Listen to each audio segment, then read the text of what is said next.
Hello everyone, this is Kirtana from Rankbook. Hope you are all doing good.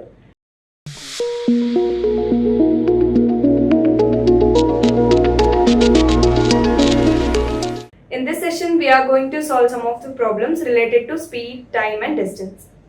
Let's solve one by one. First question, a car travels at a speed of 72 km per hour. How many meters does it take to travel in 1 seconds? ಏನಂದ್ರೆ ಒಂದು car 72 kilometre per hour speed ಅಲ್ಲಿ ಹೋಗ್ತಾ ಇದೆ. 1 seconds ಅಲ್ಲಿ ಎಷ್ಟು metre cover ಮಾಡ್ತು ಅಂತ ನಾವು ಕ್ಯಾಲ್ಕುಲೇಟ್ ಮಾಡಬೇಕು. So we have to calculate distance here. ನಿಮಗೆ ಡಿಸ್ಟೆನ್ಸ್ ಫಾರ್ಮುಲಾ ಗೊತ್ತು, ಅದನ್ನ ಯೂಸ್ ಮಾಡ್ತೀರಾ. Distance is equal to speed into time, right?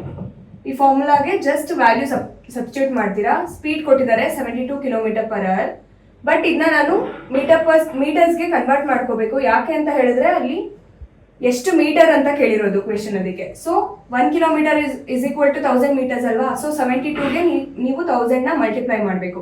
Then time ಸಹ ಕೊಟ್ಟಿದ್ದಾರೆ, ದಟ್ ಈಸ್ 1 ಸೆಕೆಂಡ್ಸ್ ಕೊಟ್ಟಿದ್ದಾರೆ. ಸೊ 1 ಸೆಕೆಂಡ್ ಇರೋದನ್ನ ಅವರ್ಗೆ ನಾವು ಕನ್ವರ್ಟ್ ಮಾಡ್ಕೋಬೇಕು. 1 ಅವರ್ಗೆ 3600 ಸೆಕೆಂಡ್ಸು. ಸೊ ಈ ತರ ಬರ್ಕೊಳ್ತೀರಾ. ದೆನ್ ಇದನ್ನ ಮಲ್ಟಿಪ್ಲೈ ಮಾಡಿದಾಗ 72,000 ಬೈ 3600 ಬರುತ್ತೆ. ಸೊ 2 zeros ಕ್ಯಾನ್ಸಲ್ ಆಗುತ್ತೆ. 36 1s 36 2s, ಈ 0 ಹಂಗೆ ಕ್ಯಾರಿ ಆಗುತ್ತೆ. So the answer is 20 metre. Let's move to the next question. The question is a cyclist cover a distance of 150 meter in 20 seconds. Then what is the speed of the cyclist in kilometer per hour? ಒಬ್ಬ cyclist 150 metre ಅಷ್ಟು ಇರುವಂತ distance ನ 20 seconds ಅಲ್ಲಿ cover ಮಾಡ್ತಿದ್ದಾನೆ ಅಂದ್ರೆ ಅವನ speed ಎಷ್ಟು ಅಂತ ಕ್ಯಾಲ್ಕುಲೇಟ್ ಮಾಡಬೇಕು. ಸೊ ದಟ್ ನಿಮಗೆ ಸ್ಪೀಡ್ ಫಾರ್ಮುಲಾ ಗೊತ್ತು. Speed is equal to distance by time. ಆ ಫಾರ್ಮುಲಾಗೆ ಡೈರೆಕ್ಟ್ ಆಗಿ ವ್ಯಾಲ್ಯೂ ಸಬ್ಸ್ಟಿಟ್ಯೂಟ್ ಮಾಡಿದ್ರೆ ನಮಗೆ ಆನ್ಸರ್ ಸಿಗುತ್ತೆ. ಡಿಸ್ಟೆನ್ಸ್ ಅವರೇ ಕೊಟ್ಟಿದ್ದಾರೆ, that is 150 metres. Then time ಸಹ ಅವರೇ ಕೊಟ್ಟಿದ್ದಾರೆ, that is 20 seconds. So 0 cancel, 2 1s 2, 7.5. So the answer will become 7.5 meter per second. So ನನಗೆ ಆನ್ಸರ್ ಕ್ವೆಶನ್ ಅಲ್ಲಿ ಏನಂತ ಹೇಳಿದರೆ ಕಿಲೋಮೀಟರ್ ಪರ್ ಅವರ್ ಅಲ್ಲಿ ಇರಬೇಕು ಅಂತ ಹೇಳಿದರೆ. ಸೊ ಇದನ್ನ ಕನ್ವರ್ಟ್ ಮಾಡ್ಕೊಳ್ತೀರಾ. ಕನ್ವರ್ಟ್ ಮಾಡಕ್ಕೆ ನಾನು ಇನ್ನೊಂದು ಸಿಂಪಲ್ ಟ್ರಿಕ್ ಹೇಳಿದ್ದೆ. 18/5 ಮೀಟರ್ ಪರ್ ಸೆಕೆಂಡ್ ಅಲ್ಲಿ ಇರೋದನ್ನ ಕಿಲೋಮೀಟರ್ ಪರ್ ಅವರ್ಗೆ ಕನ್ವರ್ಟ್ ಮಾಡಕ್ಕೆ 18/5 ನ ಮಲ್ಟಿಪ್ಲೈ ಮಾಡ್ತೀರಾ.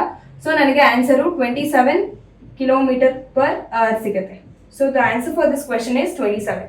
Let's move to the next question. A person walks at a speed of 5 km per hour for 45 minutes. How far does the person walk? ಅಂದ್ರೆ ಒಬ್ಬ person 5 kilometre ನ 45 minutes ಅಲ್ಲಿ cover ಮಾಡ್ತಾನೆ ಅಂದ್ರೆ ಅವ್ನು ಎಷ್ಟು ದೂರ ಹೋಗಿದ್ದಾನೆ ಅಂತ ಕ್ಯಾಲ್ಕುಲೇಟ್ ಮಾಡಬೇಕು. So that we have to calculate distance. Distance formula ಏನು? Distance is equal to speed into time ಅಲ್ವಾ? ಅದಕ್ಕೆ ವ್ಯಾಲ್ಯೂ ಸಬ್ಸ್ಟಿಟ್ಯೂಟ್ ಮಾಡಿದ್ರೆ ಆಯ್ತು. ಸ್ಪೀಡ್ ವ್ಯಾಲ್ಯೂ ಅವರೇ ಕೊಟ್ಟಿದ್ದಾರೆ, that is 5 kilometre per hour, right? Then time ಸಹ ಅವರೇ ಕೊಟ್ಟಿದ್ದಾರೆ, ದಟ್ ಇಸ್ 45 ಮಿನಿಟ್ಸ್. ಬಿಫೋರ್ ಇದನ್ನ ಕ್ಯಾಲ್ಕುಲೇಟ್ ಮಾಡೋದಕ್ಕಿಂತ ಮುಂಚೆ ನನಗೆ ಟೈಮ್ ಬಂದು ಮಿನಿಟ್ಸ್ ಅಲ್ಲಿ ಇದೆ, ಅದನ್ನ ಅವರ್ಗೆ ಕನ್ವರ್ಟ್ ಮಾಡ್ಕೊಳ್ಳೋಣ. ಸೊ ದಟ್ ಇಲ್ಲಿ ಕ್ಯಾಲ್ಕುಲೇಷನ್ ಈಸಿ ಆಗುತ್ತೆ. 45 ನ ಏನ್ ಮಾಡ್ತೀರಾ? ಡಿವೈಡ್ ಮಾಡ್ತೀರಾ 60 ಇಂದ. ಯಾಕೆ ಅಂದ್ರೆ 1 ಅವರ್ಗೆ 60 ಮಿನಿಟ್ಸ್. ಸೊ ಡಿವೈಡ್ ಮಾಡಿದಾಗ ನನಗೆ 0.75 ಅವರ್ಸ್ ಆನ್ಸರ್ ಸಿಗುತ್ತೆ. ಸೊ ಇದನ್ನ ಇವಾಗ ಮಲ್ಟಿಪ್ಲೈ ಮಾಡ್ತೀರಾ. 5 kilometre per hour into 0.75 hours. So ಇದನ್ನ ಇಂಟು ಮಾಡಿದಾಗ ನನಗೆ ಏನು ಆನ್ಸರ್ ಸಿಗುತ್ತೆ? 3.75 kilometre. So the answer for this question is 3.75. Let's solve one more question. The question is a car traveling at 90 km per hour reaches its destination in 3 hours. How far the destination is? ಒಂದು car 90 kilometre speed ಅಲ್ಲಿ move ಆಗ್ತಾ ಇದೆ, ಅದು destination reach ಆಗಕ್ಕೆ 3 hours ತಗೊಳ್ತಾ ಇದೆ. ಹಾಗಿದ್ರೆ ಆ ಡೆಸ್ಟಿನೇಷನ್ ಡಿಸ್ಟೆನ್ಸ್ ಎಷ್ಟು ಅಂತ ಕ್ಯಾಲ್ಕುಲೇಟ್ ಮಾಡಬೇಕು. ಸೊ ನಿಮಗೆ ಗೊತ್ತು ಡಿಸ್ಟೆನ್ಸ್ ಕ್ಯಾಲ್ಕುಲೇಟ್ ಮಾಡಕ್ಕೆ formula distance is equal to speed into time ಅಲ್ವಾ? They have given the speed and time in the question. Speed ಬಂದು 90 ಕಿಲೋಮೀಟರ್ ಪರ್ ಅವರ್ ಅಂತ ಕ್ವೆಶನ್ ಅಲ್ಲಿ ಕೊಟ್ಟಿದ್ದಾರೆ. ದೆನ್ ಅದೇ ತರ ಟೈಮ್ ಸಹ ಕೊಟ್ಟಿದ್ದಾರೆ, ದಟ್ ಈಸ್ 3 hours, ರೈಟ್? ಇದೆರಡು ಮಲ್ಟಿಪ್ಲೈ ಮಾಡ್ತೀರಾ. 9 3s 27, ರೈಟ್? 0 ಹಾಗೆ ಕ್ಯಾರಿ ಆಗುತ್ತೆ. So the answer is 270 kilometers. Let's move to the next question. The question is, a car travels 80 km in 2 hours and then 120 km in 3 hours. So what is the average speed of the car? ಇಲ್ಲಿ average speed of the car ನ calculate ಮಾಡಬೇಕು. ಇವಾಗ ಒಂದು car ಇದೆ, ಅದು first trip ನ 80 kilometre distance ನ 2 hours ಅಲ್ಲಿ ಕವರ್ ಮಾಡಿದೆ. ಆ್ಯಂಡ್ ದೆನ್ ನೆಕ್ಸ್ಟ್ ಟ್ರಿಪ್ನ 120 ಕಿಲೋಮೀಟರ್ ಅಷ್ಟಿರುವಂಥ ಟ್ರಿಪ್ನ 3 ಅವರ್ಸಲ್ಲಿ ಕಂಪ್ಲೀಟ್ ಮಾಡಿದೆ. ಸೊ ಈ ಕಾರ್ನ ಆವ್ರೇಜ್ ಸ್ಪೀಡ್ ಏನು ಅಂತ ನಾವು ಕ್ಯಾಲ್ಕುಲೇಟ್ ಮಾಡಬೇಕು. ಸೊ ನಿಮಗೆ ಆವ್ರೇಜ್ ಸ್ಪೀಡ್ದು ಫಾರ್ಮುಲಾ ಗೊತ್ತು, total distance by total time, right? Total distance ಅಂತ ಹೇಳಿದ್ರೆ ಎರಡು ಟ್ರಿಪ್ದು ಡಿಸ್ಟೆನ್ಸ್ನ ಆ್ಯಡ್ ಮಾಡ್ತೀರಾ, that is 80 plus 120. So then total time ಎಷ್ಟು ತೊಗೊಂಡಿದೆ? 2 ಅವರ್ಸ್. ಫಸ್ಟ್ ಟ್ರಿಪ್ಗೆ 2 ಅವರ್ಸ್, ದೆನ್ ಸೆಕೆಂಡ್ ಟ್ರಿಪ್ಗೆ 3 ಅವರ್ಸ್. ಸೊ 120 ಪ್ಲಸ್ 80 ಮಾಡಿದಾಗ ನನಗೆ 200 ಸಿಗುತ್ತೆ. 2 plus 3 is 5. So 5 1s 5 4s 0 ಹಾಗೆ ಕ್ಯಾರಿ ಆಗುತ್ತೆ. 40 kilometre per hour. Option B is the correct answer for this question. Let us see the next question. The question is, a person travels 100 km at 50 km per hour and returns the same at 25 km per hour. Then, what is the average speed of the entire trip? ಒಬ್ಬ ಪರ್ಸನ್ನು first ಟ್ರಿಪ್ನ 100 kilometre travel ಮಾಡ್ತಿದ್ದಾನೆ, speed ಬಂದು 50 kilometre per ಅವರಲ್ಲಿದೆ. Again ಅದೇ ಪರ್ಸನ್ನು ಅದೇ ಟ್ರಿಪ್ನ return ಆಗ್ತಿದ್ದಾನೆ ಅಷ್ಟೇ ಡಿಸ್ಟೆನ್ಸಲ್ಲಿ, but ಇಲ್ಲಿ speed 25 kilometre per hour ಇದೆ. So we have to calculate the average speed. Average speed calculate ಮಾಡೋಕ್ಕೆ ಯಾವ ಫಾರ್ಮುಲಾ ಯೂಸ್ ಮಾಡ್ತೀರಾ? Total distance by total time ಅಲ್ವಾ? ಸೊ ಟೋಟಲ್ ಡಿಸ್ಟೆನ್ಸ್ ಅಂತ ಬಂದಾಗ ಎರಡು ಡಿಸ್ಟೆನ್ಸ್ನ ಆ್ಯಡ್ ಮಾಡ್ತೀರಾ, ಫಸ್ಟ್ ಪಾರ್ಟ್ದು ಆ್ಯಂಡ್ ಸೆಕೆಂಡ್ ಪಾರ್ಟ್ದು. ಫಸ್ಟ್ ಪಾರ್ಟ್ದು ಡಿಸ್ಟೆನ್ಸು 100 ಕಿಲೋಮೀಟರ್ ಇದೆ, ಸೆಕೆಂಡ್ ಪಾರ್ಟು ಸೇಮ್ ರಿಟರ್ನ್ ಆಗಿರೋದಲ್ವಾ ಅಷ್ಟೇ ಡಿಸ್ಟೆನ್ಸು.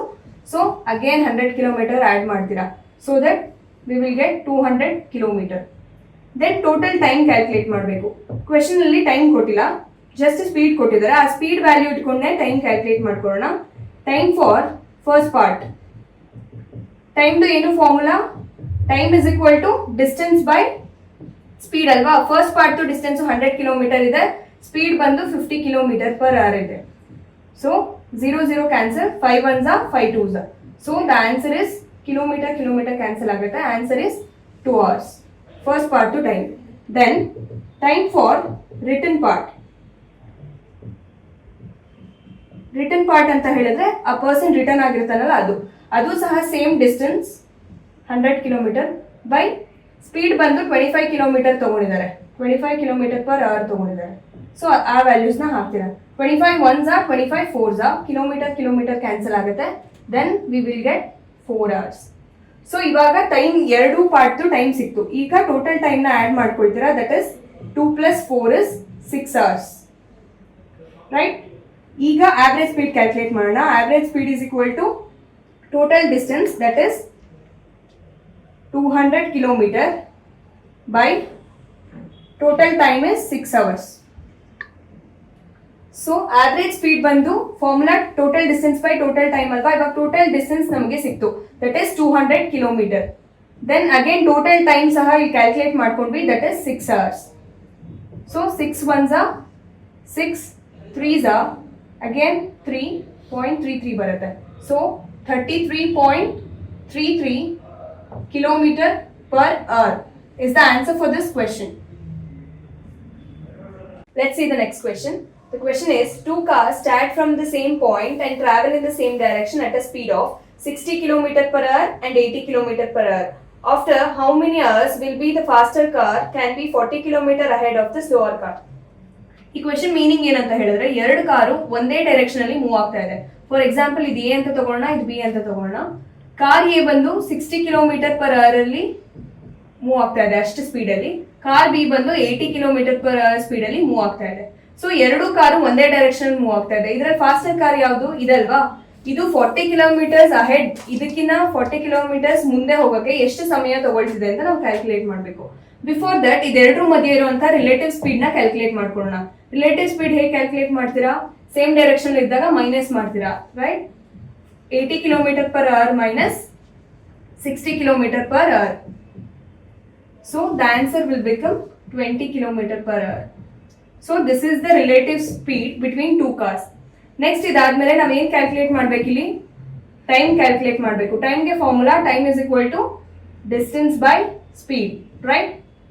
ಈ ಫಾರ್ಮುಲಾಗೆ ವ್ಯಾಲ್ಯೂನ ಸಬ್ಸ್ಟಿಟ್ಯೂಟ್ ಮಾಡಿದ್ರೆ ಆಯಿತು. ಡಿಸ್ಟೆನ್ಸ್ ಕೊಟ್ಟಿದ್ದಾರೆ, that is 40 kilometres, right? Speed ಸಹ ಇಲ್ಲಿ ಕ್ಯಾಲ್ಕುಲೇಟ್ ಮಾಡಿದ್ದೀವಿ, ರಿಲೇಟಿವ್ ಸ್ಪೀಡು, ಆ ವ್ಯಾಲ್ಯೂನ ಹಾಕೊಳ್ತೀರಾ, that is 20 kilometre per hour. So 21s 22s. So kilometre cancel ಆಗುತ್ತೆ. We will get an answer of 2 hours. The answer for this question is 2 hours. Let's solve the next question. The question is, a bus moving at 40 km per hour is being overtaken by another bus moving at 60 km per hour. If the length of each bus is 15 meter, how long will it take for second bus to complete the first bus? ಎರಡು bus ಒಂದೇ direction ಅಲ್ಲಿ move ಆಗ್ತಾ ಇದೆ. First bus ಬಂದು 40 km per hour speed ಅಲ್ಲಿ move ಆಗ್ತಾ ಇದೆ. Second one ಬಂದು 60 km per ಸ್ಪೀಡ್ ಅಲ್ಲಿ ಮೂವ್ ಆಗ್ತಾ ಇದೆ. ಸೊ ಎರಡು ಬಸ್ ನ ಲೆಂತ್ ಬಂದು 15 ಮೀಟರ್ ಅಂತ ಅವರೇ ಕೊಟ್ಟಿದ್ದಾರೆ. ಸೊ ಈ ಸೆಕೆಂಡ್ ಬಸ್ ಫಸ್ಟ್ ಬಸ್ ನ ಕಂಪ್ಲೀಟ್ ಆಗಿ ಕ್ರಾಸ್ ಮಾಡೋಕ್ಕೆ ಎಷ್ಟು ಟೈಮ್ ತಗೊಳ್ತಾ ಇದೆ ಅಂತ ನಾವು ಕ್ಯಾಲ್ಕುಲೇಟ್ ಮಾಡಬೇಕು. So we have to calculate time here. Before that ಇದೆರಡು ಬಸ್ ನ ನಡುವೆ ಇರುವಂತಹ ರಿಲೇಟಿವ್ ಸ್ಪೀಡ್ ನ ಕ್ಯಾಲ್ಕುಲೇಟ್ ಮಾಡ್ಕೊಳ್ಳೋಣ. ರಿಲೇಟಿವ್ ಸ್ಪೀಡ್ ಹೇಗೆ ಕ್ಯಾಲ್ಕುಲೇಟ್ ಮಾಡ್ತೀರಾ? 60 km per hour minus 40 km per hour. ಯಾಕೆ ಮೈನಸ್ ಮಾಡ್ತಾ ಇದ್ದೀನಿ ಅಂದ್ರೆ ಎರಡು ಬಸ್ ಒಂದೇ ಡೈರೆಕ್ಷನ್ ಮೂವ್ ಆಗ್ತಾ ಇದೆ. ಸೊ ನನಗೆ ಆನ್ಸರು 20 km per hour ಸಿಗುತ್ತೆ. ಸೊ ಇಲ್ಲಿ ನನಗೆ ಕಿಲೋಮೀಟರ್ ಪರ್ ಅವರ್ ಅಲ್ಲಿ ಇದೆ ಆನ್ಸರು. ನನಗೆ ಕೊಟ್ಟಿರೋ ಲೆಂತ್ ಮೀಟರ್ ಅಲ್ಲಿ ಇದೆ. ಸೊ ಮೀಟರ್ ಕನ್ವರ್ಟ್ ಮಾಡ್ಕೊಂಡು ಬಿಡೋಣ. 20ನ ಹೇಗೆ ಕನ್ವರ್ಟ್ ಮಾಡ್ತೀರಾ? 20 ಇಂಟು 5/80 ಮಾಡ್ತೀರಾ. ನನಗೆ answer 5.56 metre per second answer ಸಿಗುತ್ತೆ. ಸೊ ಇದನ್ನ ಇಟ್ಕೊಂಡು ನಾವೀಗ ಟೈಮ್ನ ಕ್ಯಾಲ್ಕುಲೇಟ್ ಮಾಡೋಣ. Time is equal to time formula ಏನು? Distance by speed, right? Distance by speed. Distance ಅವರೇ ಕೊಟ್ಟಿದ್ದಾರೆ. ಎರಡು ಬಸ್ದು 15 ಮೀಟರ್ ಅಂತ ಕೊಟ್ಟಿದ್ದಾರೆ. ಸೊ 15 + 15 ಮಾಡ್ಕೊಳ್ಳೋಣ, 30 ಆಗುತ್ತೆ. ಸ್ಪೀಡು 5.56 ಮೀಟರ್ ಪರ್ ಸೆಕೆಂಡ್ ಇದೆ. So 30 metre by 5.56 meter per second. So the answer will become 5.4 seconds. So the answer for this question is 5.4. Let's solve one more question. Two trains are moving towards each other with speed of 50 km per hour and 72 km per hour respectively. If they are initially 500 km apart, how long will they take to meet? ಎರಡು train opposite ಆಗಿ move ಆಗ್ತಾ ಇದೆ. First train ಬಂದು 54 kilometre per hour ಸ್ಪೀಡಲ್ಲಿ move ಆಗ್ತಾ ಇದೆ. Second train is 72 km per hour ಸ್ಪೀಡಲ್ಲಿ move ಆಗ್ತಾ ಇದೆ. ಇದೆರಡು ಟ್ರೈನು ಇನಿಷಿಯಲಿ 500 km ಅಷ್ಟು ದೂರ ಇರುತ್ತೆ. ಹಾಗಿದ್ರೆ ಇದೆರಡು ಟ್ರೈನು ಮೀಟ್ ಆಗೋಕ್ಕೆ ಎಷ್ಟು ಸಮಯ ತಗೊಳ್ತಿದೆ ಅಂತ ನಾವು ಕ್ಯಾಲ್ಕುಲೇಟ್ ಮಾಡಬೇಕು. We have to calculate time here. Before that first relative speed ಇದೆ, ಎರಡು ಟ್ರೈನ್ ಮಧ್ಯೆ ಇರುವಂತ ರಿಲೇಟಿವ್ ಸ್ಪೀಡ್ ನ ಕ್ಯಾಲ್ಕುಲೇಟ್ ಮಾಡ್ಕೊಳ್ಳೋಣ. So that 54 km per hour plus 72 km per hour. ಯಾಕೆ ಇಲ್ಲಿ ಆಡ್ ಮಾಡ್ತಾ ಇದ್ದೀನಿ ಅಂತ ಹೇಳಿದ್ರೆ ಎರಡು ಟ್ರೈನು ಆಪೋಸಿಟ್ ಡೈರೆಕ್ಷನ್ ಅಲ್ಲಿ ಮೂವ್ ಆಗ್ತಾ ಇದೆ. So the answer will become 126 km per hour. ಇದು ರಿಲೇಟಿವ್ ಸ್ಪೀಡ್ ಆಯಿತು. ಇವಾಗ ಟೈಮ್ ನ ಕ್ಯಾಲ್ಕುಲೇಟ್ ಮಾಡೋಣ. Time equals distance by speed ಅಲ್ವಾ? ಸೊ ಡಿಸ್ಟೆನ್ಸು ಅವರೇ ಕೊಟ್ಟಿದ್ದಾರೆ, that is 500 km. Then then speed is ನಾವೀಗ ಕ್ಯಾಲ್ಕುಲೇಟ್ ಮಾಡ್ಕೊಂಡಿದ್ದೀವಿ 126 km per hour. ಇದನ್ನ ಡಿವೈಡ್ ಮಾಡಿದಾಗ ನನಗೆ ಎಕ್ಸಾಕ್ಟ್ಲಿ 3.96 hours ಬರುತ್ತೆ. ಕಿಲೋಮೀಟರ್ ಕ್ಯಾನ್ಸಲ್ ಆಯಿತು. It is nearly equal to 4 hours. So the answer for this question is option A, 4 hours. Let's solve one more question.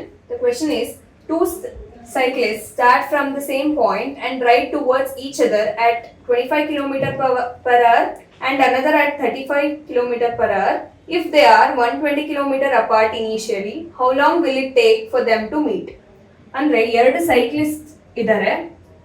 First one ಬಂದು 25 km per hour ಸ್ಪೀಡಲ್ಲಿ move ಆಗ್ತಾ ಇದ್ದಾರೆ. Second one ಬಂದು 35 km per hour ಅಲ್ಲಿ move ಆಗ್ತಾ ಇದ್ದಾರೆ. ಇಬ್ರು ಮಧ್ಯೆ ಇನಿಷಿಯಲಿ 120 ಕಿಲೋಮೀಟರ್ಸ್ ಅಷ್ಟು ಡಿಸ್ಟೆನ್ಸ್ ಇದೆ. ಹಾಗಿದ್ರೆ ಇವರಿಬ್ರು ಭೇಟಿ ಆಗಕ್ಕೆ ಎಷ್ಟು ಸಮಯ ತಗೊಳ್ತಾರೆ ಅಂತ ಕೇಳ್ತಾ ಇದೆ. So we have to calculate time here. Before that relative speed, ಇವರಿಬ್ರು ಮಧ್ಯೆ ರಿಲೇಟಿವ್ ಸ್ಪೀಡ್ ಏನಿದೆ ಅದನ್ನು ಕ್ಯಾಲ್ಕುಲೇಟ್ ಮಾಡ್ಕೊಳ್ಳೋಣ. So 25 km per hour plus 35 km per hour ನ ಆಡ್ ಮಾಡ್ಕೊಳ್ತೀರಾ. ಯಾಕೆ ಆಡ್ ಮಾಡಿದ್ದೀನಿ ಅಂದ್ರೆ ಇದೆರಡು ಆಪೋಸಿಟ್ ಡೈರೆಕ್ಷನ್ ಅಲ್ಲಿ ಮೂವ್ ಆಗ್ತಾ ಇದೆ ಅದಕ್ಕೆ.